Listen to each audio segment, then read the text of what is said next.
Aqsamul jumla. Pag-usapan natin ngayon ay ang mga iba't ibang uri ng jumla. Ang jumla ay nahati sa dalawa o meron itong dalawang uri. Una ay tinatawag na al-jumla al-mufida. Ang pangalawa ay tinatawag na al-jumla ghayru mufidatin.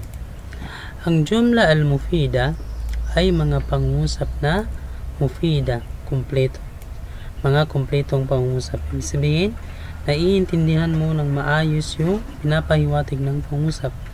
For example, al-bustan jamilun. Ang hardin ay maganda. At sa jumla na yan, ay naiintindihan mo ng maayos na ang hardin ay maganda. Kung tatanungin ka kung ano ang maganda, may maisasagot ka na ang hardin. Kung tatanungin ka naman kung ano ang hardin, ang sagot niya ay maganda. Ibig sabihin, ang jumla al-mufida ay mga pangungusap na kumpleto ang kanyang meaning. Ang jumla ghayru mufida naman ay mga jumla na hindi maintindihan or hindi kumpleto. Ang example nito ay laysal jaw, ang panahon ay hindi. So, pwede ka magtanong kung ano yung panahon, ano hindi. Kung hindi kumpleto yung pinapahiwatig ng jumla. Sabihin, ito yung tinatawag na jumla ghayru mufida. Another example sa jumla al-mufida, qatafa Muhammad az-zahrata.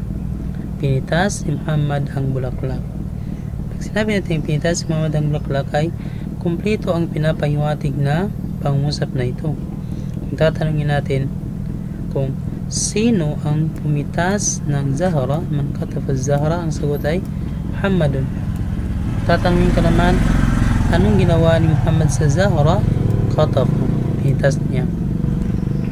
Kung tatanungin ka naman, anong pinitas ni Muhammad? Ang sagot ay Zahra. Sabihin, kumpleto yung pinapahiwatig na pangusap.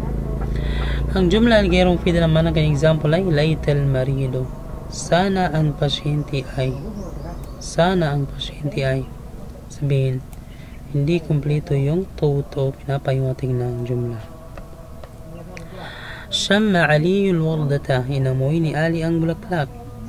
Sabihin, kumpleto yung pinapahiwatig ng jumla. Sinong umamoy sa bulaklak? Si Ali.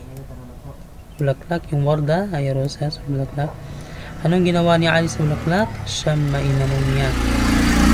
Ano ang inamoy ni Ali? Al-warda. Example naman ng ghayru mufida ay al-kitab allazi, ang aklat na. Hindi kumpleto yung pinapahiwatig ng jumla. So yan ang jumla al-mufida at jumla ghayru mufida.